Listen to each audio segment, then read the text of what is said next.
Welcome to the Gary and Stein Sports Show. I'm Troy Gary alongside Will Stein. On today's show, we're joined by an 11-year veteran of Major League Baseball, primarily with the Twins and Baltimore Orioles, Mike Trombley. Mike, thanks for joining us this morning. Thanks for having me, guys. All right, Will, go ahead. So when you went to Duke, obviously it's a big college basketball rivalry. What did you enjoy the most out of that college basketball rivalry? And what game do you remember the most about being a student at Duke University? Well, obviously, when you go to Duke, it comes with the territory. They're supposed to hate Carolina, but the more I had a lot of buddies playing baseball in Carolina at the time, and one of my roommates' brother played there, so I had a warm spot for Carolina. I'm not allowed to say out in public, but I was lucky enough to be at Duke with Danny Ferry and Christian Laettner and Bobby Early and Grant Hill. It was great years. It's interesting. The one game that I do remember, though, it wasn't a Carolina game. It was a North NC State game, and I was such a big Valvano fan, and a kid from our area, Vinny Del Negro, played at NC State at the time. So I just remember seeing, Coach K, and obviously I'm looking back now, Coach K was obviously so big, but Coach K against Jimmy Valvano was pretty special. And I just remember that game being a very memorable game for me. But listen, we're spoiled Duke guys. We went to a whole bunch of Final Fours, won the championship a couple times.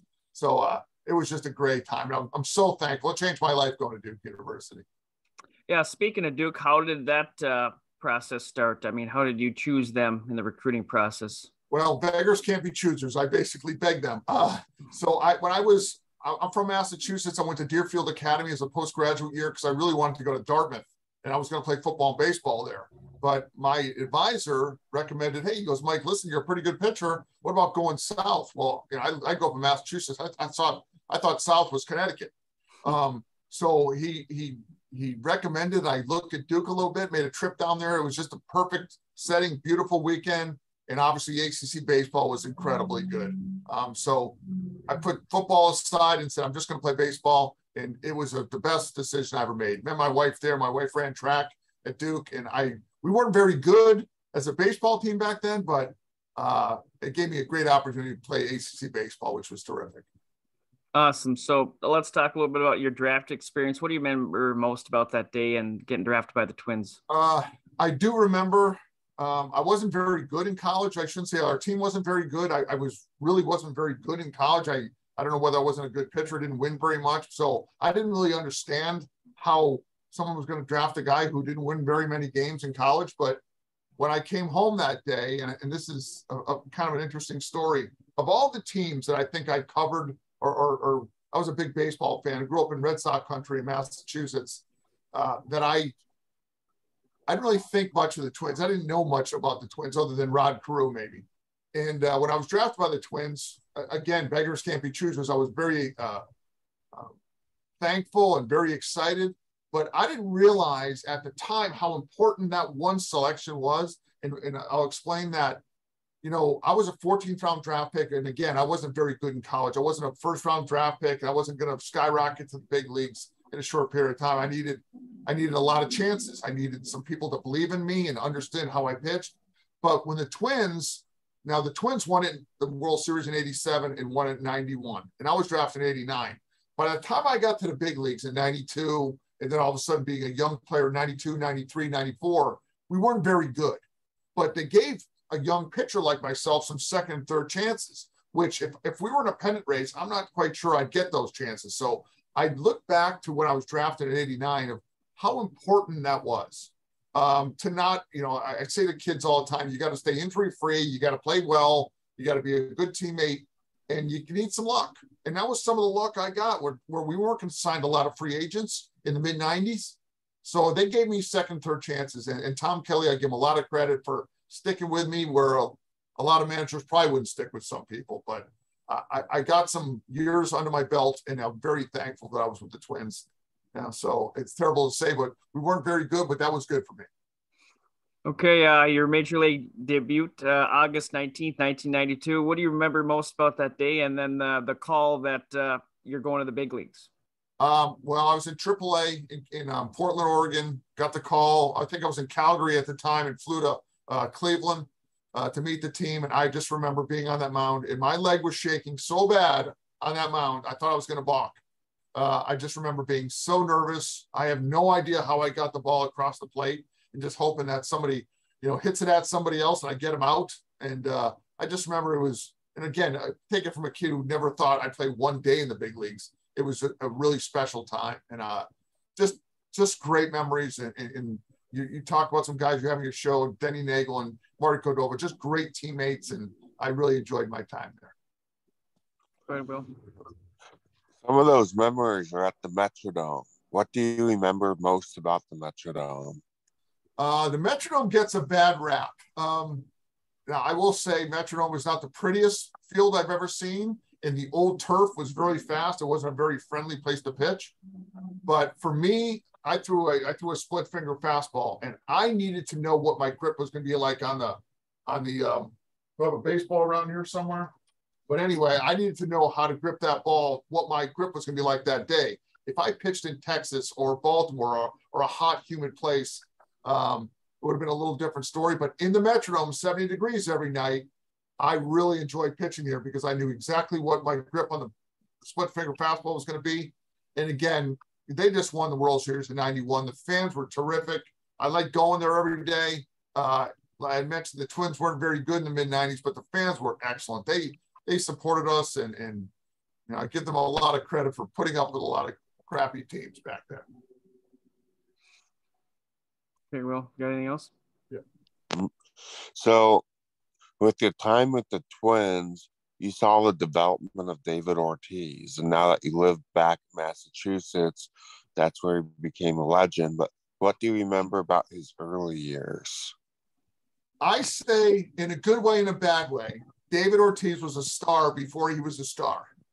Now, keep in mind, as a veteran looking at David Ortiz, that's not really sometimes a good thing. You want a young guy to be seen, not heard. But you're going to hear Ortiz. He was a terrific guy. Like I said, he was a star before he was a star, acting a little bit. And I'll tell you, you can ask Marty about this. We played poker with David Ortiz, and he was in our poker game. It was me and Greg Swindell and Eddie Gordado and Marty Cordova, and Ortiz played. Well, he was in every hand. He didn't have much money back then, but he was in every hand. He'd lose pretty much every bit of meal money he got. And but I really enjoyed and really very thankful that I played with David. Tom Kelly, as you know, was a big fan of playing defense, and David was much more offensive oriented. So like I said, it was some pretty good times and a lot of fun. We just call him All In Ortiz because every hand in poker, he's all in every hand. He's in. And at the end of the plane ride, he pretty much handed over his meal money to us, which I enjoyed. But David Ortiz, listen, I'm from Massachusetts. I'm talking to you from Massachusetts right now. He Hall of Famer now, and what a special guy he's been for Boston and Major League Baseball in general. Another great player that you played with, Kirby Puckett, late Kirby Puckett. What do you remember most about just him as like personality wise, not just a baseball player? Kirby had that ability to, obviously he was super popular in Minnesota, but he had that ability to win fans over in other parks where I'd see other players that maybe a Red Sox player would go to New York and get booed.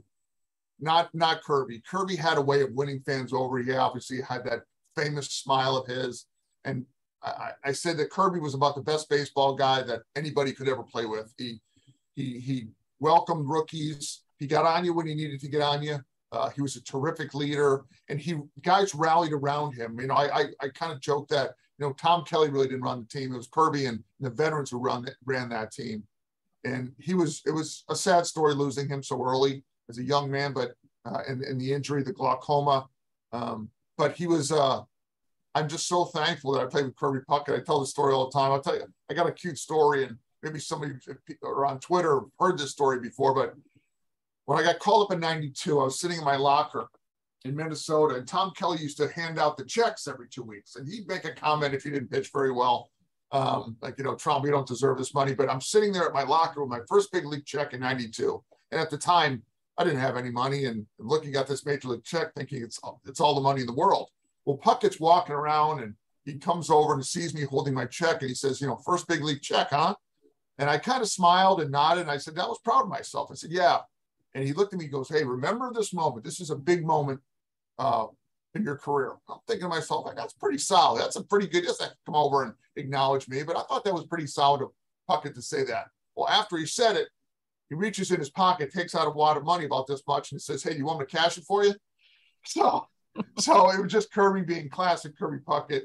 And like I said, he was Mr. Baseball, and really, really enjoyed seeing not only him play, but how he acted with the fans. And it was not easy. He was very popular and couldn't go to many places and hide looking like him and as big a star as he was. But just going to other parks and how he interacted with with Ken Griffey Jr. and the big names. And he was a really special guy. All right. Well, like I said, you play with some of your great teammates. And like I was telling you earlier, next week we're having Marty Cordova on the show. And he wanted me to ask you about the game called Pluck and how you guys used to dominate that game in the clubhouse and on the road. And just can you give us a couple of stories that you remember about all those fun times? Well, I do. We played a lot of cards. It was interesting. We played different card games. So Marty and I would play a lot of cards in the clubhouse, Pluck and Boo Ray, and we'd have different games on, more card games are more suited for a bus because there's less room, use less cards like Boo Ray and stuff. But, Pluck was a big game. We played a lot of cards. Marty was a very good card player. Marty's a very smart guy. And Marty is one of the funniest guys I know on this earth. He had some one-liners that just tremendous. He'd get on Tom Kelly a little bit and it was hard to make Tom Kelly laugh, but he would say some stuff that was really, really funny. And Marty was one of those guys. I was good friends with Scott Stahoviak and obviously close to Marty Cordova and those guys. And I didn't realize how I've been in touch too much with Marty, a little bit through Twitter and Facebook, but I keep track of Marty, and I've always said Marty's going to be a very successful guy because he's a very smart guy. I will say, I'll pat myself in the back, I feel like I was a pretty good card player, so Marty and I really enjoyed battling cards. Not quite sure who got the best of each other over the years, but I wouldn't mind being his card roommate, his card teammate, because like I said, he's a good card player. Can you explain the game of Pluck or how it works? Time. I'd have to have Marty answer that one. It's been a long time since I said Pluck, but I don't remember. I do. Euchre was obviously a big game we played because that was a big Midwest game. But geez, Pluck, I don't remember how to play it, to be honest with you. Let Marty answer that one. All right. So you mentioned Boo Ray. The first time I heard of Boo Ray was when we went to Las Vegas for the NFL draft. Explain to the viewers what Boo Ray is all about. It's kind of like a version of Hearts of Spades from what I've understood.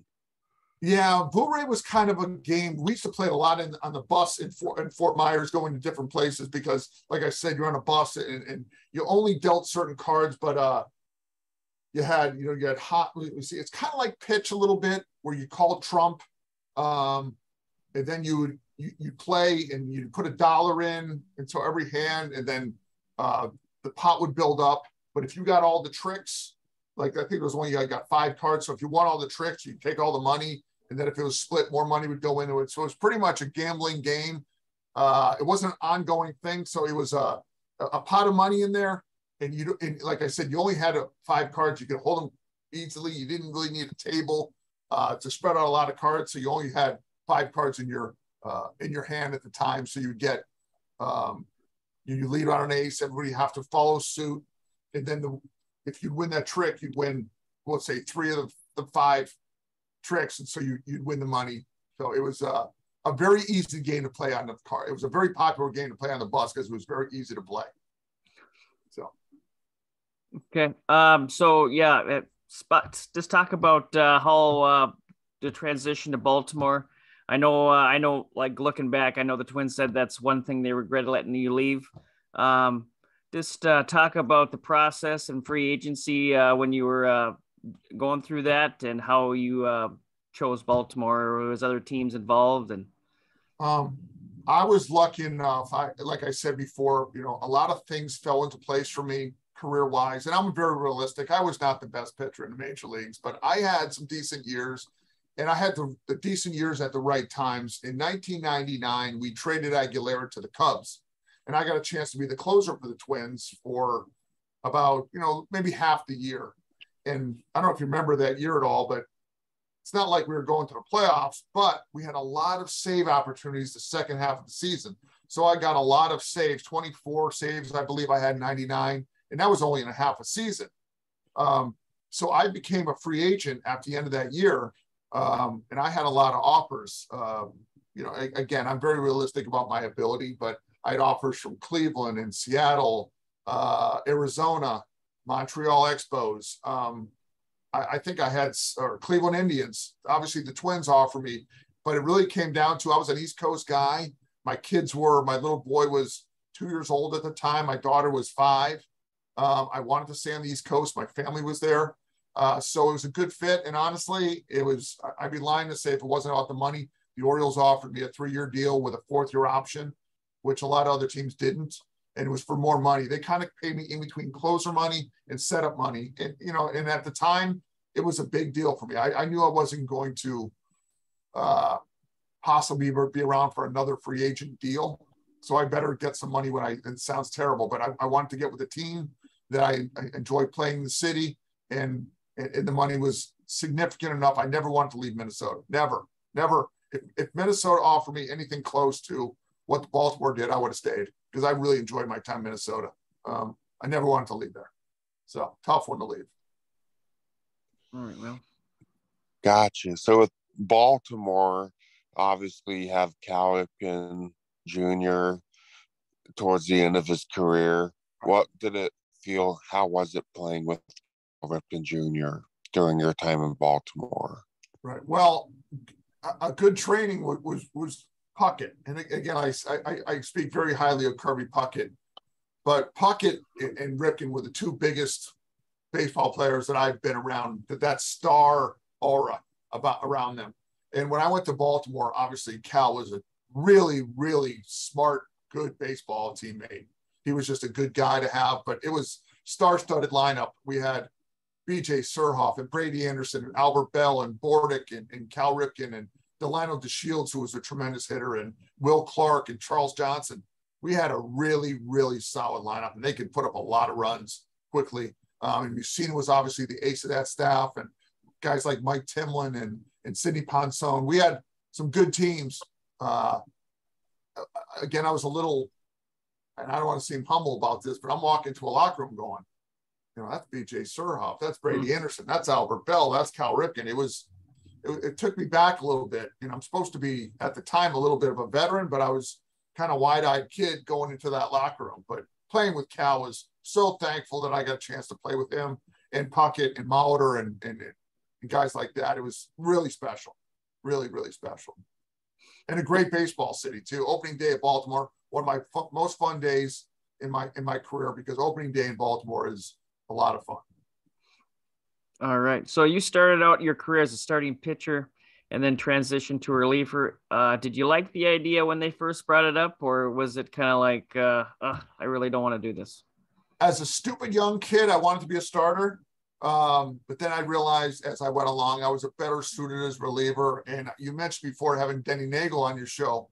It was interesting. Denny and I came up with the Twins together, both drafted in '89, and we were roommates in Single A in Visalia, California.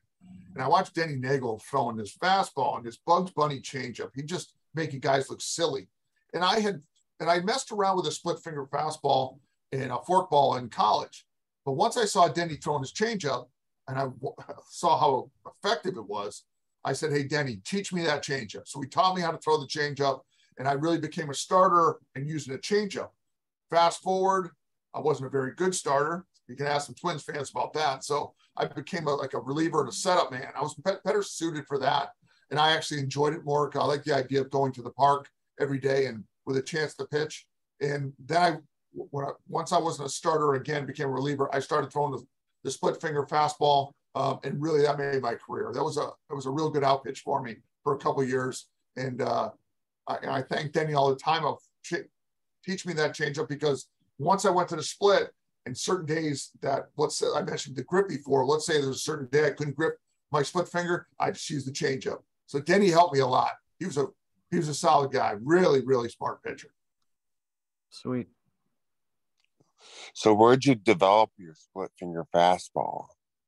Honestly, I started throwing it in college, but I give Rick Aguilera a lot of credit, because when I started throwing it again in the spring of '96, he helped me not only, gripping it's one thing, but how to use it and how to throw it, how to use it to get major league hitters out. That was the key for me.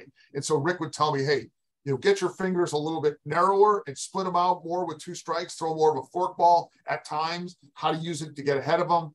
And so Aguilera really helped me. And so spring of 96, I really started working on that. And at that point in 96, I was 31 years old. 96, let me say 96. I take it back. I was 29 years old. But I was smart enough to know, hey, I got to work on something. It's just not going to happen magically. So over the weeks and months of 96, it really started working well for me. Okay. What was your favorite ballpark that you played in? Favorite one to go to was Fenway. I also enjoyed, I'm a big baseball historian. I played in Baltimore, so I'm going to put that aside, but Yankee Stadium, old Yankee Stadium, and Fenway Park are my 2 favorite. I didn't like to pitch in Fenway because it was I'm from Massachusetts, too many distractions, too much family, too many friends, too many guys, my buddies calling me and said, hey, I saw the home run you gave up last night on the Red Sox channel. So those 2 parks, I'm really a big fan of sports history, baseball history. So Fenway and the old Yankee Stadium was pretty special. Sweet. Well, let's see. So what made you decide to come back to Minnesota in 2002? When I was traded, I signed with the Orioles for 3 years. I was traded to the Dodgers in 2001, and it really didn't work for me. Honestly, to be fair to them and to me, I just didn't fit in there. I think I'm a pretty good guy, but I'm not a West Coast guy. I'm kind of a blue collar Minnesota, Massachusetts guy that learned from Tom Kelly, and they played had a different vibe there. And I honestly, to be fair to them, I didn't pitch very good. So they released me in the spring of 2002, they released me. And honestly, the Twins were the first call I got. They said, listen, Mike, we saw you left in 99. We'd like to have you back. So I came back to the Twins, and I'm sure you guys know that in that year, I really wasn't ready to get to the big leagues. In out of spring training, I didn't pitch that much, and signed with the Twins. They sent me to the minor leagues, and then they get called. I think they called me up because I think Radke got hurt. And so they needed somebody for a couple of weeks. And I really wasn't ready to pitch in a big league game. And I came in and basically gave up the home run to Giambi, which put the tag on my back that, hey, this guy's no good anymore. So, but I enjoyed my time in Minnesota, and I wish I didn't rush things. I think I would have pitched a couple more years if I didn't rush things that year. Okay. Do you have a favorite hitter that you ever faced, or somebody that you just didn't want to see? Pretty much all of them. The one guy who was toughest on me was, I would say Derek Jeter. Now, I haven't looked at the stats enough to know what Jeter's stats are against me, or, Jim Thome's are against me, but Jeter was a guy that I threw some pitches and say, geez, does he know what's coming? Am I tipping my pitches? Because he just had me. I couldn't get away with anything. I thought I'd struck him out a couple of times. He'd take the pitch, or he wouldn't swing a ball in the dirt that split, or I'd try to sneak a fastball inside him. He just seemed like he knew what was coming. So Jeter for me stuck out that he was a very talented hitter and a Hall of Famer.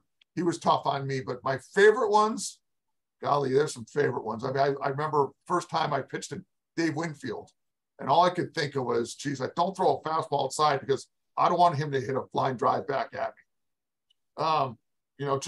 Joe Carter, Dave Winfield, Paul Mauder when he was with Toronto, and they got the chance to play with Paul Mauder, Minnesota. Just so many guys. I remember being on the mound like a kid in a candy store going, geez, that's Paul Mauder, or that's Eddie Murray, or that's, some special guys that I knew were going to be Hall of Famers, thinking how lucky I was to face them.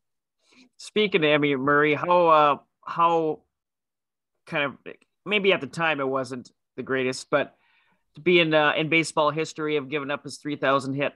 I mean, isn't that kind of cool now? Just have back and look at that. What's interesting about that, you hit the nail on the head. I think it's really cool. I don't care one bit about it. I gave up a home run to McGuire in one of his 70 home runs. Hey, if someone's going to give up the 3,000 hit, why not me? You know what I mean? I'd rather, like I said, I think that's a pretty cool thing. And when I went to Baltimore, Eddie was a coach there, and we got pretty close. And he's a really classy guy. And I'm a huge fan. He signed a nice picture for me about the 3,000 hit and signed a ball for me, and pretty special thing. I love that stuff. Yeah, I mean, like I said, your name will be in baseball history forever. Right. So like that's my awesome. Father used to say, it's better being on the mound than on the couch watching it at home.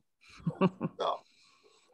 All right. Will, anything else? Yeah. So after your retirement, you being from Massachusetts, you've heard like the curse of the Bambino growing up. What did it feel like to see Boston win the 2004 World Series, and what did you say to Ortiz after that 2004 World Series, if anything? I saw David one time. I went to Fenway and got a chance to talk to him a little bit. I didn't say much about that other than we joked about some card games back in the Minnesota Twins days. But growing up in Massachusetts, and I really became a fan of baseball after I was retired. But them winning the World Series, and not only winning the World Series, but I think they won in 2004 and then 2007 and won it a couple of times since then.